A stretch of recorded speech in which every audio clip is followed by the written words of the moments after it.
Campaigning in New Hampshire today, Republican presidential candidate Lindsey criticized Donald Trump's proposal to ban Muslims from entering the U.S. He also discussed ISIS and immigration policy in remarks at the Portsmouth Country Club in Greenland, New Hampshire. This is An Hour.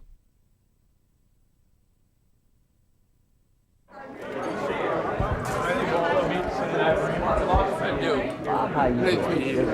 Just reading your thing. How you doing? You want to talk about downtown Packers here in Portsmouth? Welcome.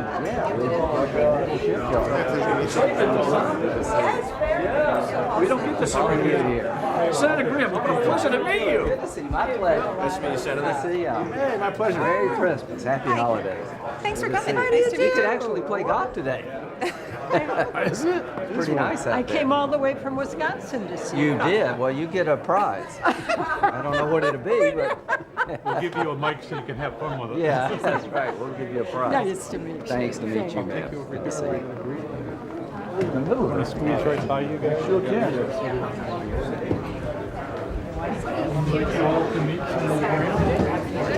Pleasure. Welcome to Portsmouth. Good to see you. Happy to have you here. Nice to meet you. Nice to meet you. Happy holidays. Merry Christmas. Oh, yeah, this is New England, this is New Hampshire. Don't say anything. Hi. Nice to meet For you. having me here. Senator, glad you're here. Hey, It's good to meet thanks you. very much for having me. It's going to be fun. We'll have a good time today. Yeah. I was telling you we should go play golf. It's the right weather for it, Isn't isn't it it? unseasonably warm? Yes. Love it. Yeah. Snow's coming soon. I hope We it need the snow lasts. too. Yeah.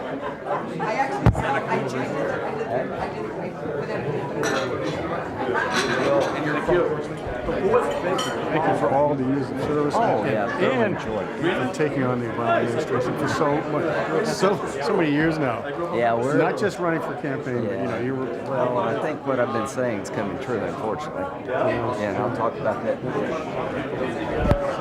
Gentlemen on the left served in the Royal Marines in World War Can't wait to meet you.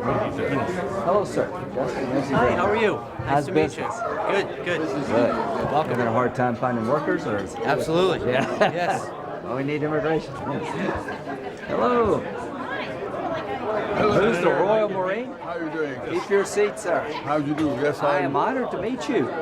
Thank you very much. Likewise. You are a World War II veteran in the Royal Marines, is that correct? No, I'm not. I was in the British Army fighting Chinese communist guerrillas in Malaya. Okay, well that's just as good. 48 and 49. I wasn't quite old enough to be in the Oh, war. okay. But just a year or two after the war ended, I was drafted into the army and sent out to the Far East. Well, And I was shot at. So I know what it's like to be under fire. well, Churchill said the biggest thrill of all is to be shot at and miss. Well, So in your case, I'm glad they missed. yes, I missed. Thank you very much. Dick, how you doing? My pleasure. Thanks for. We'll talk about the world today.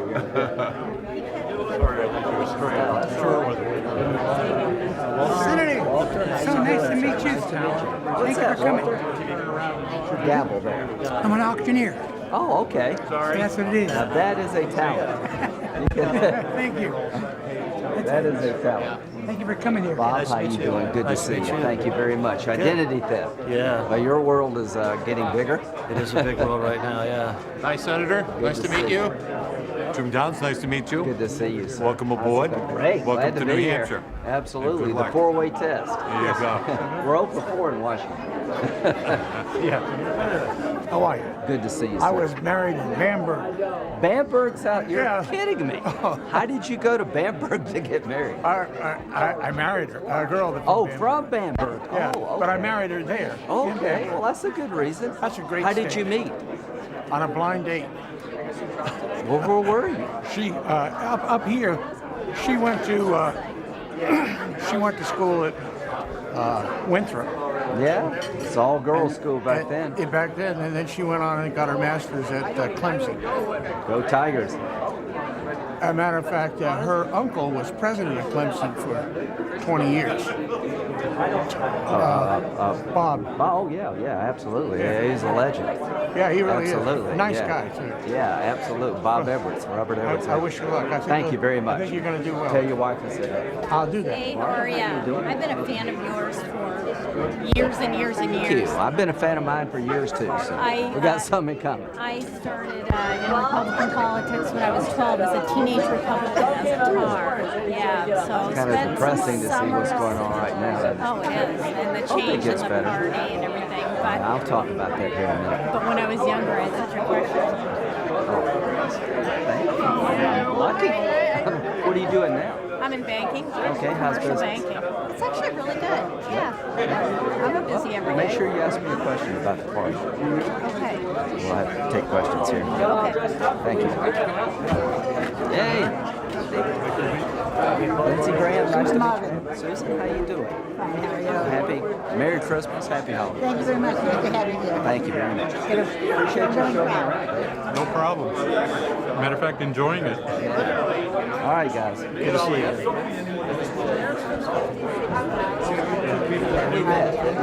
We're actually going to introduce ourselves, but I'll be happy to meet you again anytime. Yeah. So y'all get to ask some questions, right? Definitely. Take questions, good. Well, I'll try to keep my remarks as short as Would you possible. mind having a picture with me? Here's my guy over Say here. platforms. Very nice. One more. Good picture.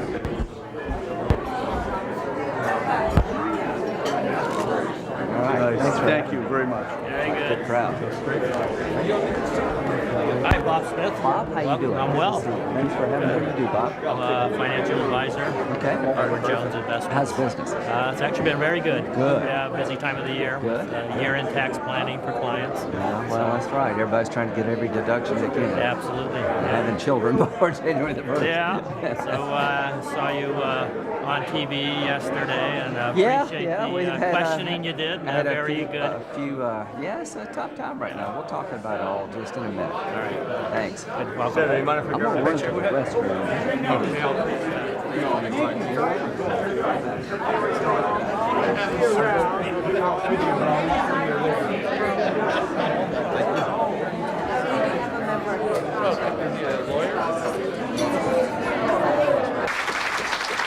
Thank you very much.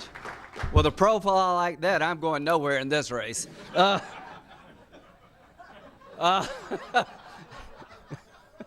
Unless the Rotary Club gets involved. I'm the federal government. I'm here to help you. You're supposed to laugh. I'm 2 years away from a reverse mortgage eligibility. I guess I'm close enough to be a senior citizen. Who's been to South Carolina? Woo, come back, spend money. Thank you very much. Is Peter Weeks, are you still here? God bless you. How about a round of applause for Peter? So my first visit as a presidential candidate to Portsmouth. John, are you here? Where's John? So John arranges a meeting. He was a mechaniac. And so I'm there talking about the world falling apart and too much debt, and all of a sudden, whack, Peter has a heart attack. He's white as that sheet there. I said, oh God, I've killed somebody in my first meeting. The EMTs came in, he revived, and Peter, thank you for not dying in my first meeting. I really appreciate it. It was the strangest experience in the world, so I had to lighten up on my speech. Now, do you want a speech or a discussion? Discussion. All right, you're going to get a discussion. Number one, we're in a war that we can't afford to lose. Does that make sense to you? All right. Who are we fighting? Radical Islam. Who could be our best ally in this war? Yes, Muslims. Have you ever been to the region? Have you ever been to the Mideast? I've been there 36 times over the last decade. What have I learned? It's a religious war that we're going to win over time. Why? Because very few people are buying what ISIL's selling. Doesn't that make you feel good? Very few fathers and mothers want to turn their daughters over to ISIL. So it's just a matter of time until this ideology gives way to history, to the weight of modern thought. The only question is how many people will die between now and then. Do you agree that the outcome of this war matters to us? Do you agree that the best thing we can do is build up others, not just kill terrorists? You got to do two things. You got to kill terrorists because you can't reconcile with them. But the ultimate solution to this problem is building up others. And this would be a hell of a guide. Is it true? What ISIL's selling is not true. And every Muslim virtually knows it. Their religion has been hijacked. So what have I learned? That the only way to keep you safe here is for some of us to go over there and build up others so that our homeland is not in jeopardy. Now, I'll talk about Donald Trump in a minute because I worried about him being left out of the conversation.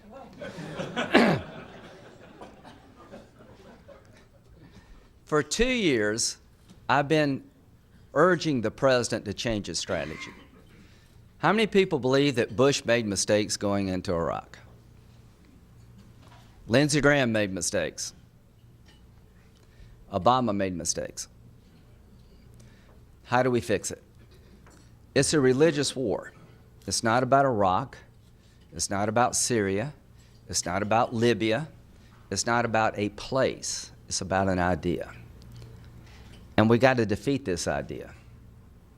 And I have learned one thing, that if you leave them alone, they will not leave you alone. Does that make sense to you? On September the 10th, 2001, how many soldiers did we have in Afghanistan? 0. Not one dime of aid, not even an embassy, and we got attacked anyway. Why? Donald Trump said yesterday, we got to figure out why people fly these planes into buildings. I know why. They're crazy. They're religious Nazis. They want to destroy everything we stand for. The nightmare for ISIL is the Rotary Club. The concept of the Rotary Club, where people of different backgrounds who compete with each other in the private sector come together to do something about polio and sell Christmas trees. The bottom line is, if you don't understand this religious war, you can't win it. How many of you would like to live in Saddam Hussein's Iraq? Raise your daughters there. What about Gaddafi's Libya? No takers. Why would you want someone else to do what you won't do? There's two things going on in the world at the same time.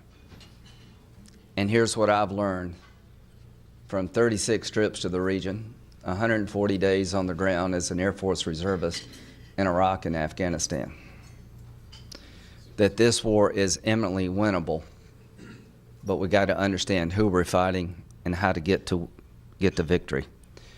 To those who wish that Saddam were back, you don't understand that people in the region will not accept that anymore for our convenience. The Arab Spring has been hijacked, but it's very real. Young women have had it. Young men are very frustrated with having their fate determined based on where they're born and what tribe they're in. It started in Tunisia and is spread throughout the entire region. There is a demand in the Mideast by young people, disenfranchised, and women above all others for social justice and economic opportunity. Join them. Don't be afraid of them. They're our hope too. To ask a young Muslim or Arab to go back to live in the dictatorship where your daughter can be dragged off the street if the son of the dictator likes her is not who we are and what we're about. It is a mess, but America has been a mess too. Don't be so judgmental. I never went to school with an African-American child till I was in the 6th grade. Anybody here who a baby boomer?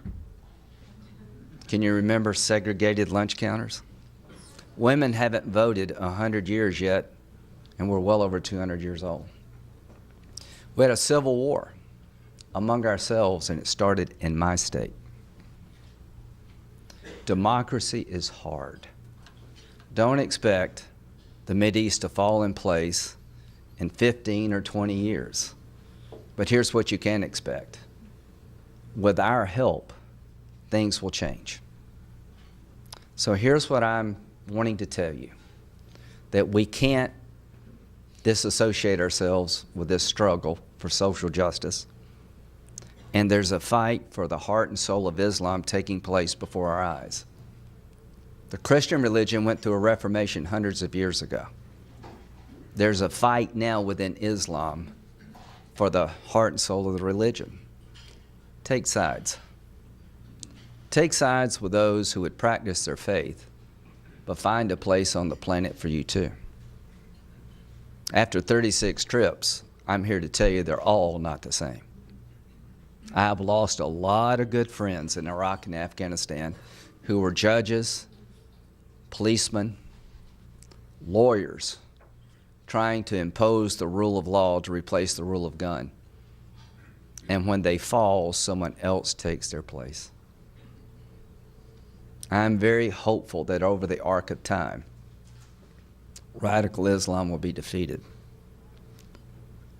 But it will require American leadership until that day comes.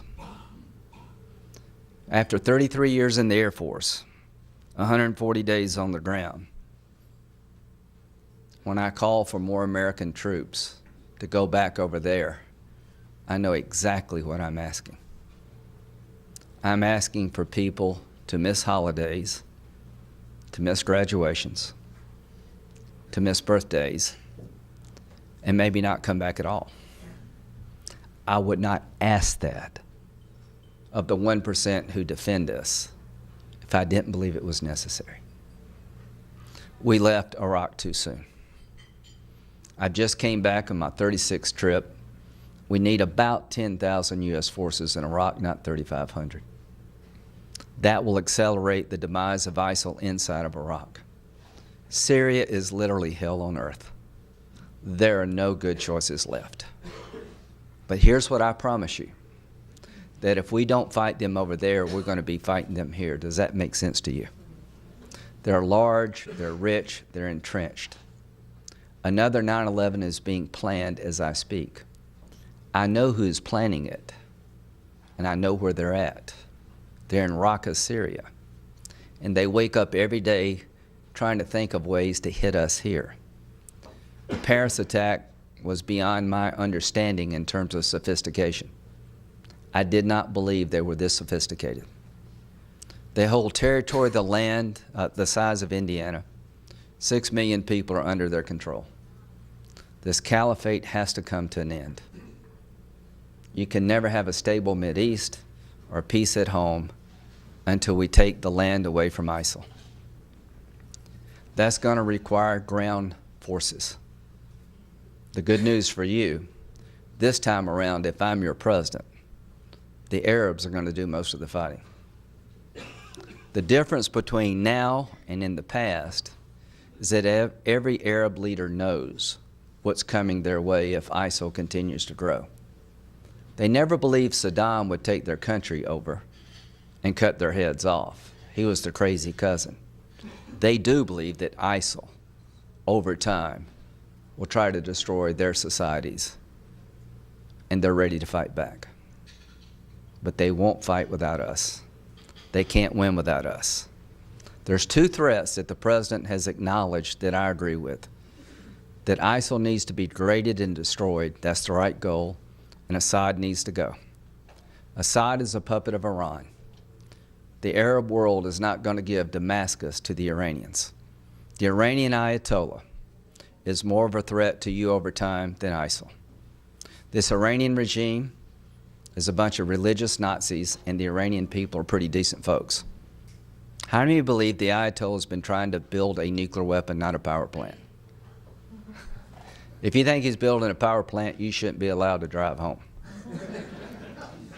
How many people think he'd use it if he had it? Don't you think we should do something about it then? The worst possible scenario is to give him more money and more weapons without changing his behavior. This deal with Iran is a nightmare for you and your kids. It's a death sentence to Israel. I don't want a war with Iran, but I'm not going to give the Ayatollah $100 billion of new money until he changes. And I'm not going to let him buy new weapons to hurt our country and destabilize the Mideast until he changes. And I'm sure as hell not going to give him a pathway to a bomb within 15 years, even if he doesn't cheat. To those who want to manage this deal, you don't understand this deal. This is the biggest mistake since World War II. Miscalculating who's on the other side of the table and what they actually want. Since we've signed the deal, they've test-fired 2 missiles in violation of UN sanctions. Do you think they're trying to send an Iranian to space? They have put troops on the ground in Syria to destabilize the region, and they put another American in jail. This is not the change I am hoping for. So here's the discussion. What to do? The last thing you want to do is what Trump is proposing. The last thing you want to do is to declare war on all Muslims.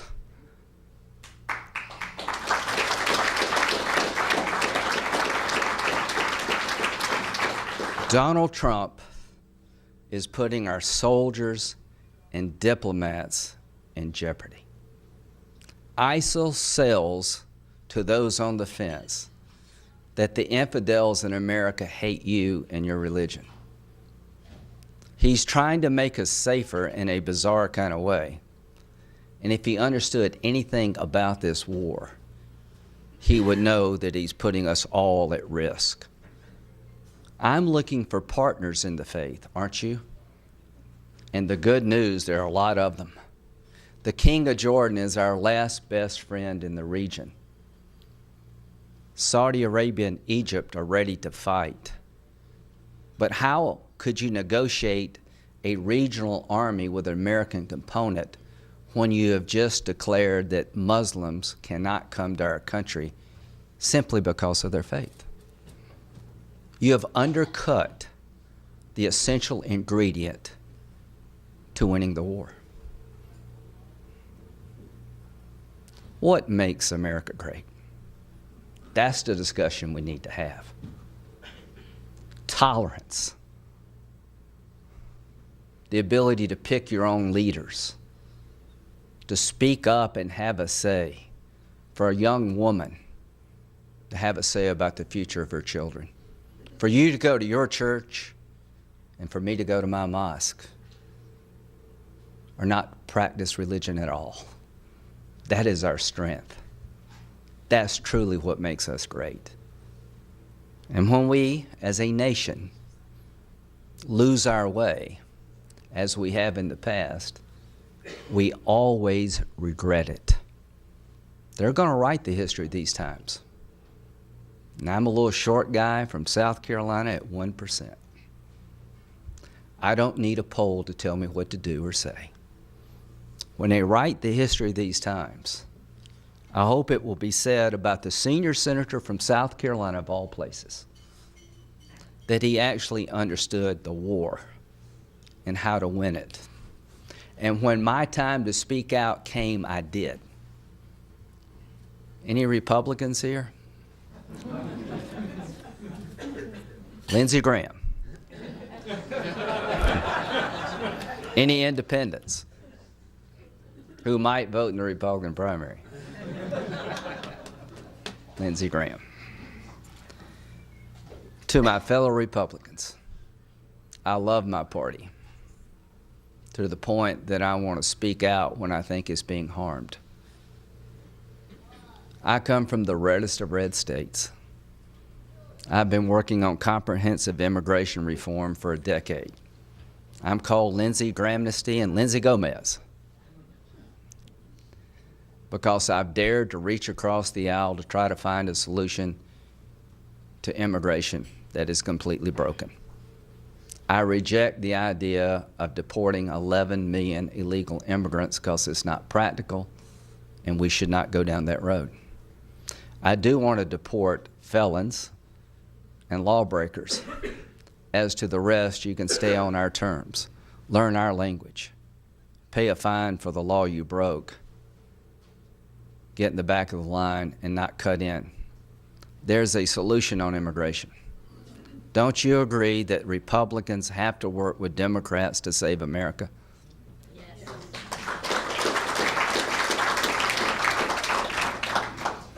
So what Mr. Trump is doing is making it virtually impossible for our party to grow. We're a diverse nation. That's truly what makes America great. And what Mr. Trump is telling us to do is the oldest card in the deck. Most illegal immigrants are rapists and drug dealers. To those who nod their head, you're wrong. They're not. Some are bad, most are good. To those who want to monitor mosques and follow people around based on their faith, the fear has gotten the best of you, and you've forgotten what being an American's all about. Mr. Trump is threatening to leave the party if he's not treated fairly. Guess who determines whether or not he gets treated fairly? Here's my retort. Quit threatening us. I'd rather lose without him and try to win with him if he keeps doing what he's doing. There's no shame in losing an election. The shame comes when you lose your honor. I'm not defined by the office I hold. I'm defined by the man that my parents hoped that I would become. Our party is not going to be defined by this election. It will be defined about how we conducted ourselves in this election. Ted Cruz says that the only reason we lose is because of people like John McCain, Bob Dole, and Mitt Romney. That if we had a real conservative, 50 million evangelicals would get off the couch and go vote. If you're on the couch after the last two elections with Barack Obama, I doubt if you'll ever get off the couch.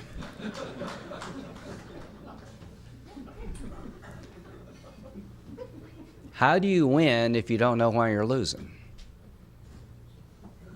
You know why I think Republicans are losing? We're in a demographic death spiral with the fastest growing demographic in America. Hispanics.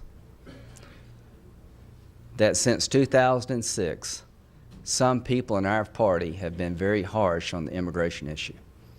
That Hispanics don't believe that we like them, and they should be our voters.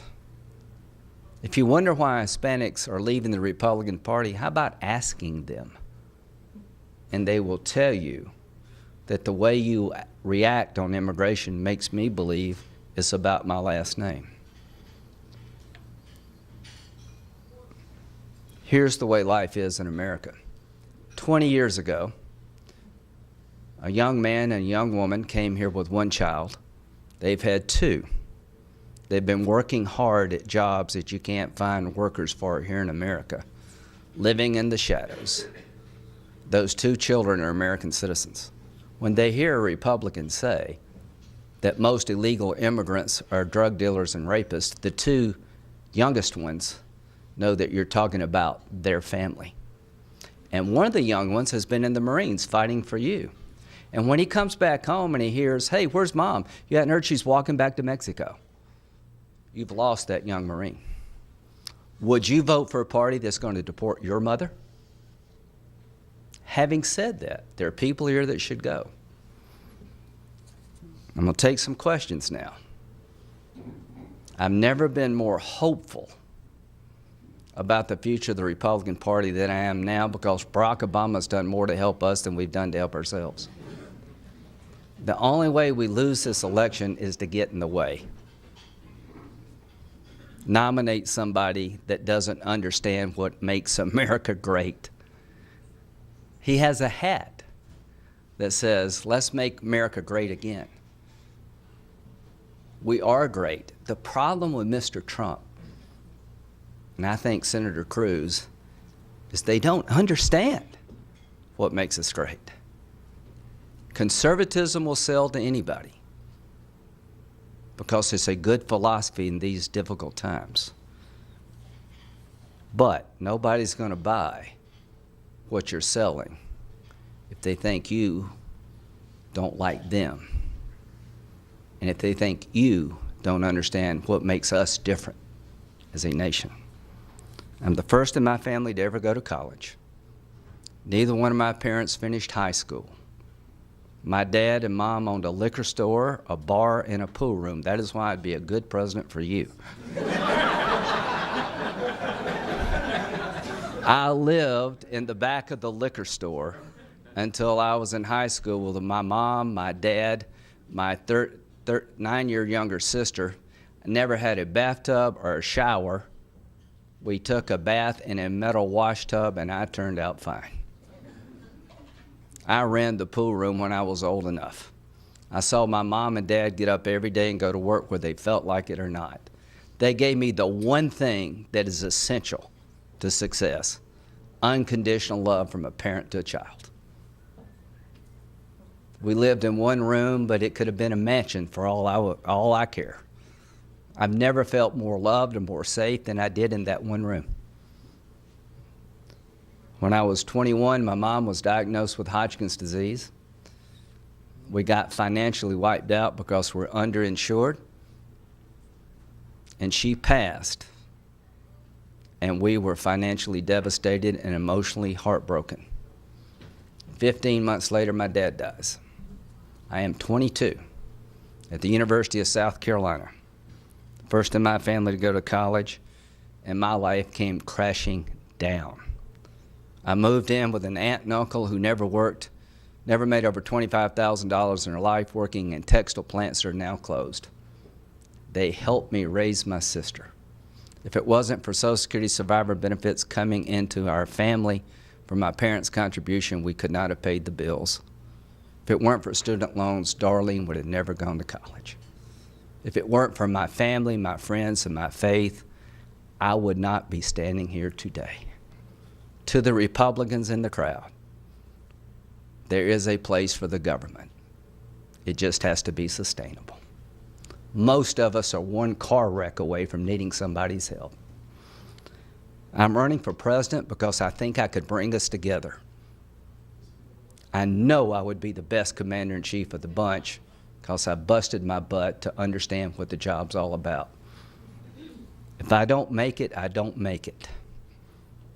But I'm not going to change what I think we need to do to win a war we can't afford to lose. And I'm going to embrace the values I think is required to grow this party. I don't know if you can go from the back of the liquor store. Well, I do know this. You can go from the back of the liquor store to the Senate. I don't know if you can go to the White House. But you know what I know above all else? What makes America great? Thank you very much.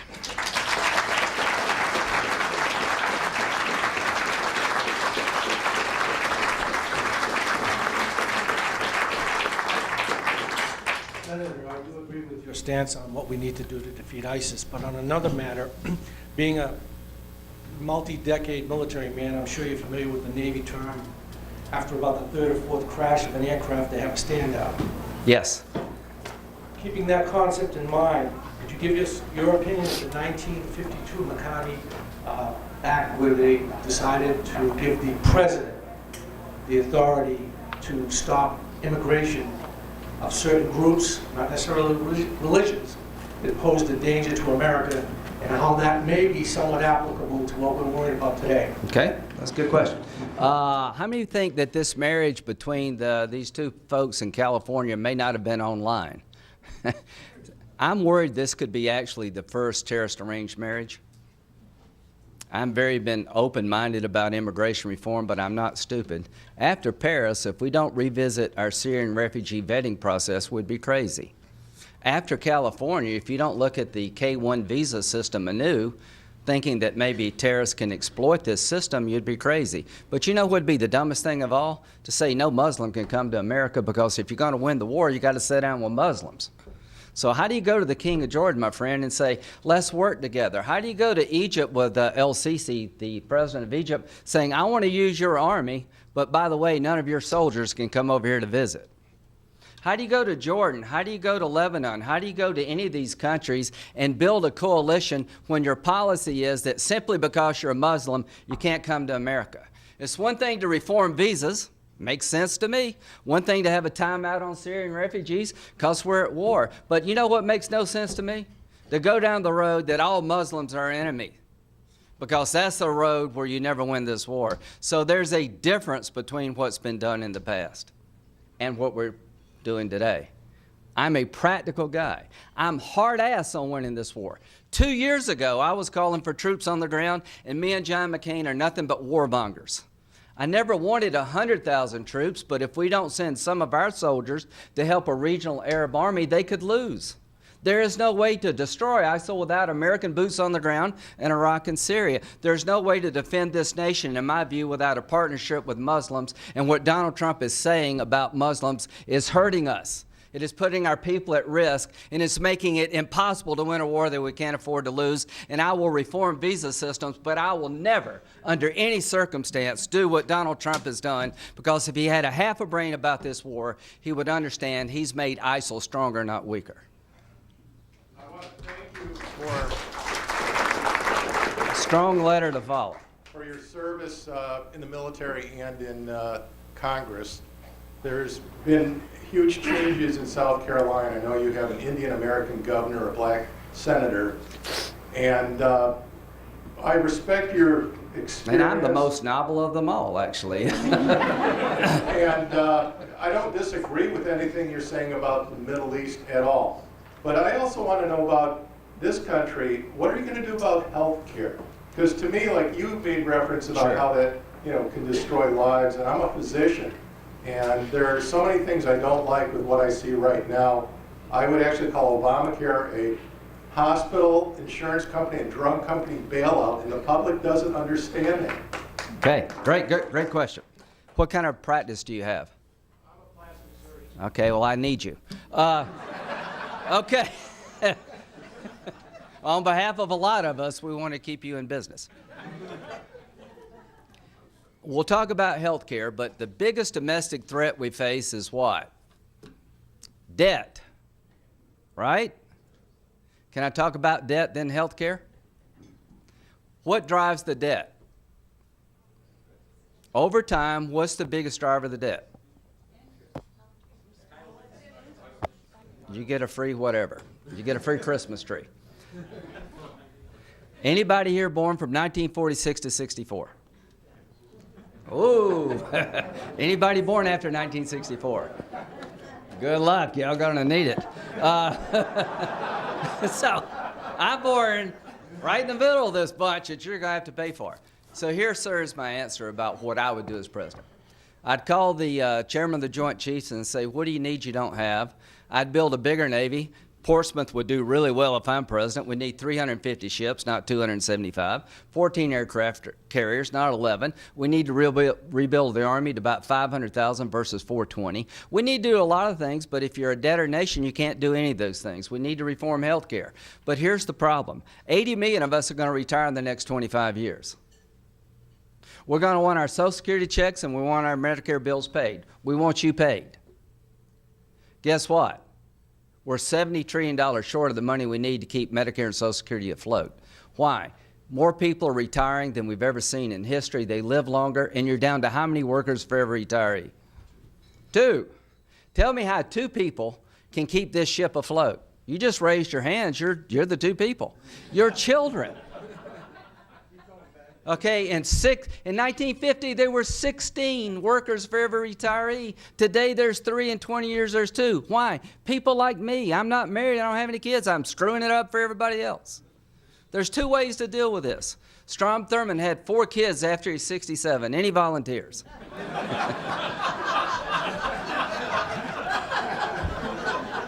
If you volunteered, you should be in the Optimist Club, not the Rotary Club. So if you don't think you can do that, we better come up with immigration to supplement a declining workforce. So the retirement of the baby boomers require two things of the next president. To do something like Simpson-Bowles, have you heard of it? It's a bipartisan plan where Republicans have to eliminate some deductions and credits in the tax code that we all enjoy to pay down debt. We got to make some sacrifices. We got to tell people on the right, no. Democrats have to agree to adjust the age of retirement like Ronald Reagan and Tip O'Neill did, or we're all dead as a nation. People in my income level who make $175,000 a year, we got to take a little less and pay a little more. As to Medicare, I shouldn't get a subsidy when it comes to Medicare Part D. The most anybody pays is $109. Wouldn't you want Bill Gates to pay the actual $350? So would Bill Gates if you asked him to. When I was 22, sir, I didn't have anything, flat broke. I got a military retirement, a congressional retirement. I make $175,000 a year. I got a 401k plan. I am rich by any definition except Trump's. I would give up some of my Social Security benefits. I would take a smaller COLA. I would pay more into Medicare to keep the system afloat. If you ask younger people to work longer and people in my income level to take less and pay a little more in, then we get the baby boomers through the system without becoming grease. If you don't, we're dead. By 2040, all the money you send in taxes go to pay Medicare, Medicaid, Social Security, and interest on the debt because of the 80 million retirees.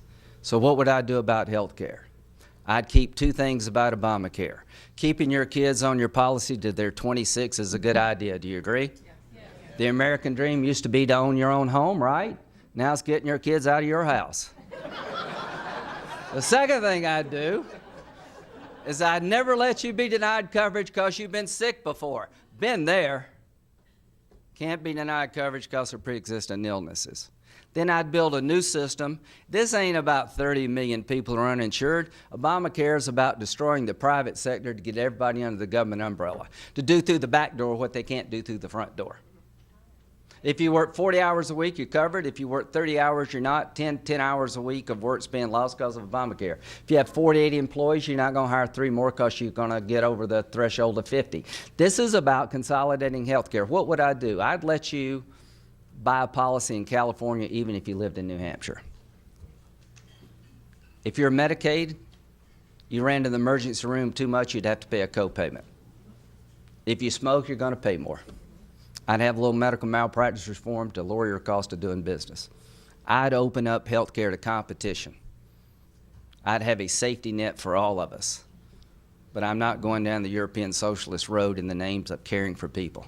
If you really care about the next generation, you will not do what we're about to do to them. If you're a Democrat, you want to make sure that people are well taken care of, save Medicare and Social Security, because it's going broke. If you're a Republican and you want to have an economy that can grow, deal with the debt. If you're an ideologue, don't run for president. You know what Reagan and O'Neill did? They sat down and actually got to know each other. They had a drink. If I get to be president, we're going to open up a bar in the White House.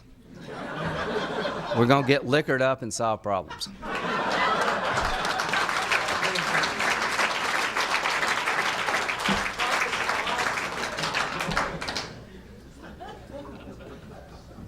Senator Graham, it's a pleasure to have you here today. It's an honor to hear you speak, and I really enjoyed it. I have a question for you. Would you be the first presidential candidate to publicly take a stand and say that you will not support Donald Trump if he becomes the nominee for president? Okay, really good question. I've called him every name I know to call him. From race baiting, xenophobic, religious bigot. I'm running out of adjectives. I'm running as a Republican. Do I want to buy a ticket on the Titanic? No. Do I believe that Donald Trump will get his clock cleaned by Hillary Clinton? Yes. Do I believe that Hispanics are mad at Donald Trump? Without any doubt. Do I believe that he represents the worst in America, not the best? Yes. Here's what Bob Dole said. I'm trying to be a good Republican, but even a better American. You know why Donald Trump's not going to be our nominee? He's not a Republican. Here's what Bob Dole said. If he wins, I'm likely to oversleep.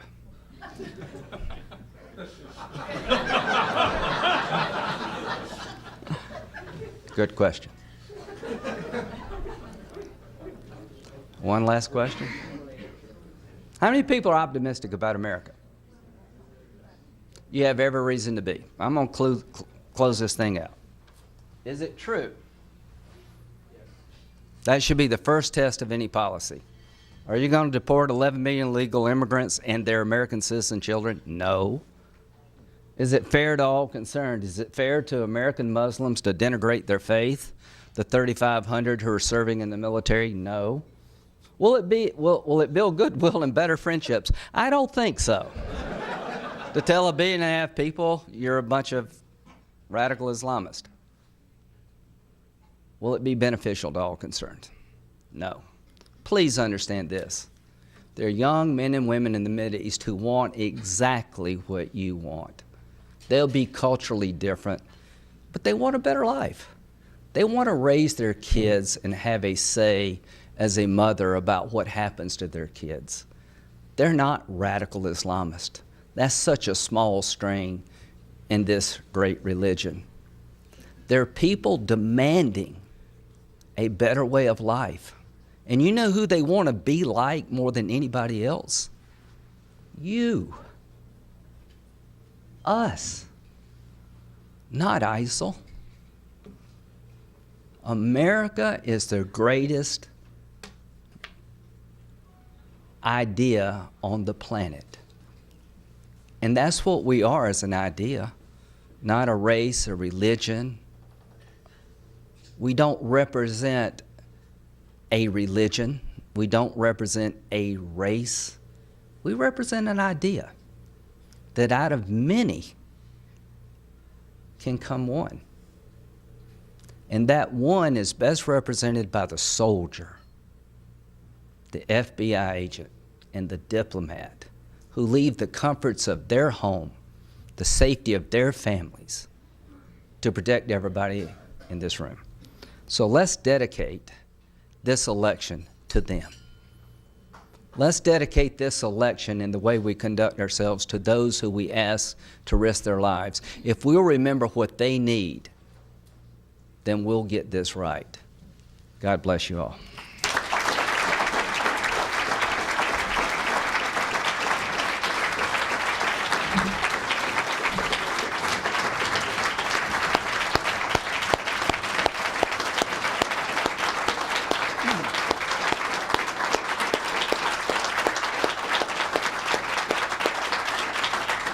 Senator, thank you very much.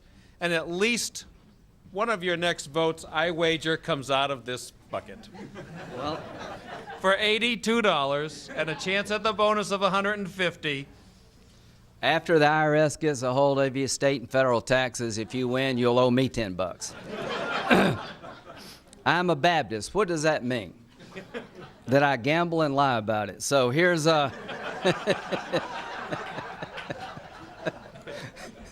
So the winner is, please don't be a Trump supporter, 223-889.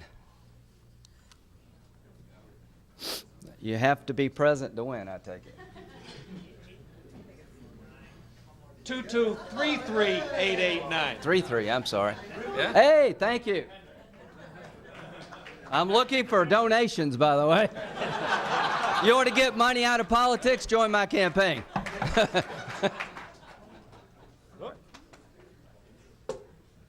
I'm sorry, Eric. It's not a match, but he has $82, and congratulations. Thank you. Good luck. Folks, thank you very much. Have a nice weekend. Thank you for having me. Thank you for coming. Senator, thank you for coming. Really It was very inspiring. Thank y'all very, very much. Thank you. Thank you very much. I was in the Middle East for 9 years in Saudi You Arabia. understand? Yeah. I do, absolutely. They have problems, but there are people we can work with. I agree. And there are some When women wonderful- start driving Saudi Arabia, which they will one day, there'll be change. We drove all the time. Yeah, but We were gotta in the get Saudi Aramco women community. involved. I know it. Yeah. I hear you. Thanks Thank a you. bunch. Appreciate it. Thank you. Appreciate it. Thank you. Hey, thanks, buddy. Truly. What do you think about the Saudis? They're a work in progress. They help us. I'll tell you. You want to let women drive? But haven't they... Knock off the Wahhabi stuff. They're getting it. No, they get it. But hasn't all that money they spent trying to... They've been trying to neutralize Assad. Madrasas They've been riding the tiger. But haven't they kind of created some radicalism? No, they're waking up. Hope so. Yeah, they I are. look at them as seeing sort of a... Well, they're waking up. Yeah, nobody's perfect, including them, Pakistan. You got to deal the hand you're dealt. But what I do as president is I work with them to destroy ISIL, common enemy. Assad's a puppet of Iran, common enemy, and I push them to let women drive. But aren't you siding with the Sunnis by doing that? No, it's the same. You're destroying ISIL, which is your number one goal. Right. And the way you keep them destroyed is have the Alawites and the Sunnis live together in peace, which they were for generations. You know, my point is, who you're picking, you're picking. No, well, and Iraq is a Shia-led nation, so you want to help Iraq. We don't care about Sunni Shia. We care about security, and we care about moving forward. So you're going to need the Sunni Arabs to destroy ISIL because it's in their favor. Right, but as long as you have that division, how do you get those two together? Well, I've been in Iraq 36 times. People are ready to move on. Most people are tired of killing. Oh, yeah, they don't wake up every day think, let me go kill the locals. We give them the news, so we That's don't really right. That's why I know what was happening wasn't working. But no, foundationally, Based on the news, the Shiites do not want us. Yeah. Younger people are less sectarian and less violent. I mean, they want to move on. You know, Iraq was in a good place in 2010. But they have that problem too, don't they? They have such a large population that youth, unemployed. Yeah, and I mean, but they won't. They have the same thing in your pocket as I do. They got like phones. They've seen the other sides of the world. The Arab Spring is real. They all took to the streets, not just Sunnis. They want a better life. I mean, young people are less sectarian than more hopeful. Look at Afghanistan. There were no women in school. Now there's 6 million.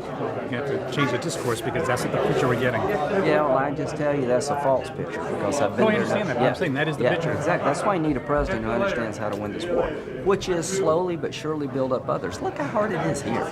We can't get along. Look how hard it is here, but there is hope because young people and women are... Do you have an example of when we associated with one party in the past and it succeeded and not blew up in our face? You mean... well, you know, for example, you go in there, you side with whomever, the Shias, the Sunnis. Well, in Iraq, we had the Sunnis and Shias and Kurds in a good spot. The surge didn't work. They were about to pass the hydrocarbon law sharing the wealth of the entire country. And if you leave without security, there is no hope. If you don't have security, nobody will negotiate with you. If you're going to get blown up, you don't go to the meeting. How do you deal with the Kurds? The Kurds are actually the anchor tenant of what we want to do. The Kurds are very... When this all gets, all the smoke clears, what about them? What's going to happen? Oh, they will be a dominant force in Iraq. Don't they want their own independent state? They want to, but that won't work because of Turkey. Kurds are in a good spot. They're sort of the tiebreaker in Iraq. Why wouldn't that benefit the Turks? The Turks they have their own state. They're going to go to their state. The PKK is a Kurdish element. Right, but wouldn't they migrate into... there's a fracture in the Kurdish society that would destabilize the region. And an independent Kurdistan, you're not going to have an independent Shiistan because that's where all the oil's at. The Arabs are not going to give southern Iraq to Iran. You're not going to have a partitioned country because the Arabs are not going to accept Iraq being partitioned where all the oil goes to the Iranians. A loose confederation is a way to work, and over time it becomes a working country where everybody gets something, sort of like here. Right. Which is hard. But you can talk about this all day. Hey, how you doing? Thanks for coming. Aside from Army Navy, another question I have on global warming, climate change. Yeah, I believe it's real. You do. I think CO2 emissions caused by man are creating greenhouse gas effect that traps heat. This heating up the planet. This is a substantial contribution to the phenomenon, not the only phenomenon. And a lower carbon economy would be good over time.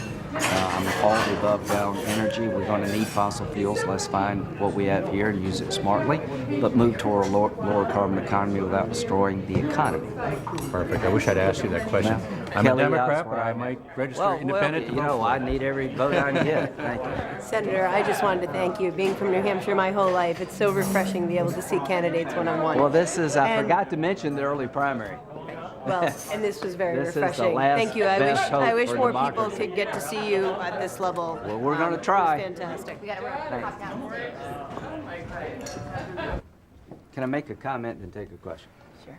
I think Donald Trump's policy proposal to ban all Muslim travel into the United States is counterproductive, undercuts the war effort, and is literally the worst possible idea an American political leader could come up with. It makes it impossible for us with this kind of position to put together the regional alliance that you need to destroy ISIL. How do you go to the King of Jordan, Egypt, and other countries in the region, and as an American president put together an army we desperately need to destroy ISIL, mostly made up of the region, if you as President of the United States has just said that no Muslim is basically welcome in our country because you're all the same. So President Obama's strategy is a miserable failure. The only thing worse than Obama's policies is Donald Trump's policies. Could you support him if he was the nominee? Like Bob Dole, I'd probably oversleep.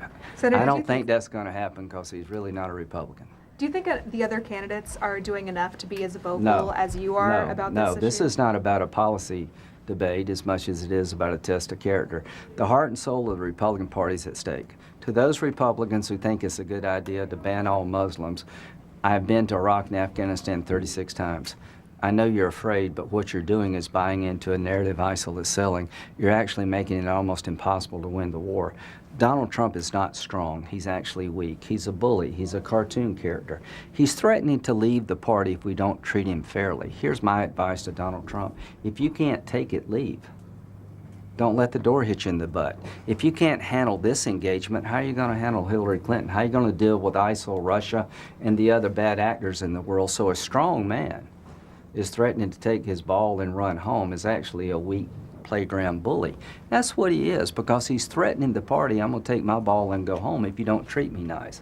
Well, let me tell you, if you think this is hard, you don't know anything yet, because it's going to get harder.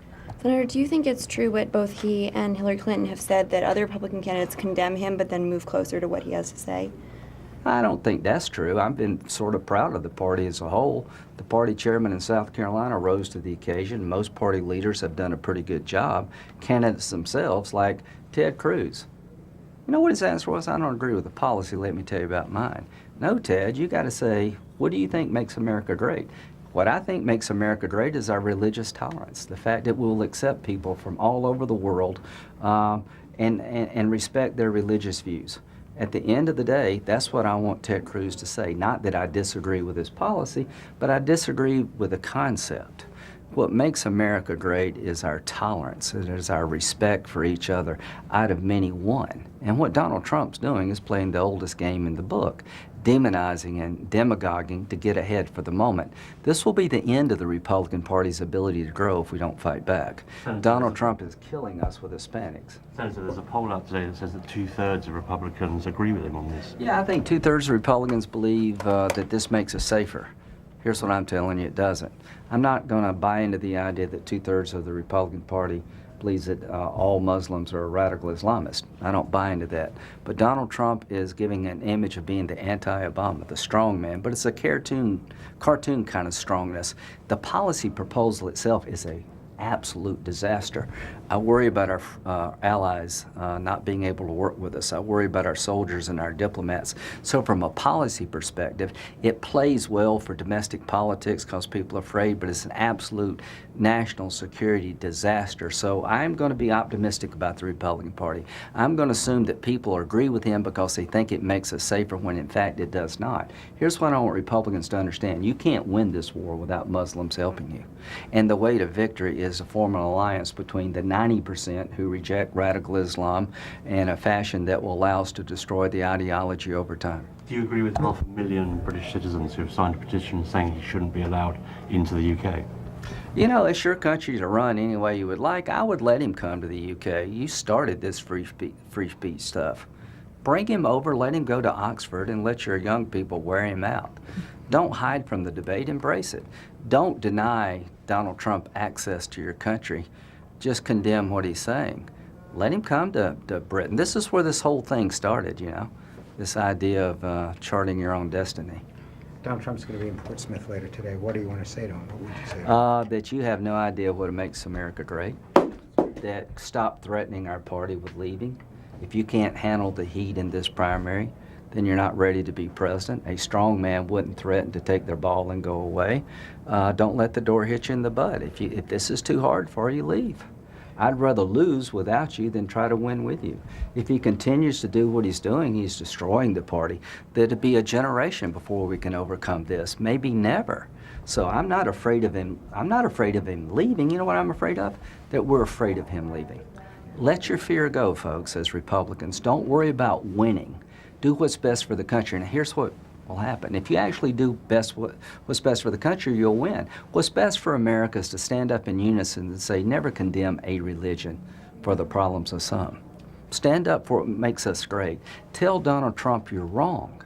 Don't be afraid of him leaving and losing an election.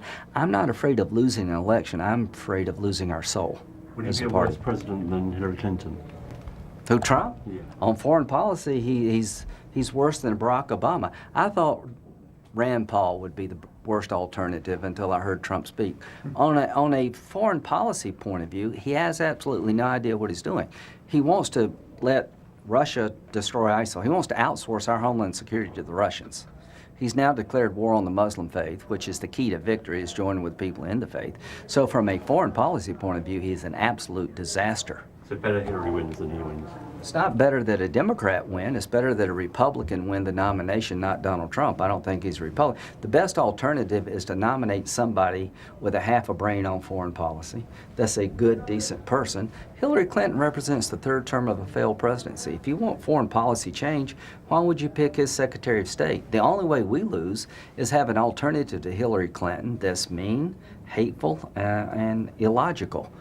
How do you grow the party with Donald Trump saying most illegal immigrants are rapists and drug dealers?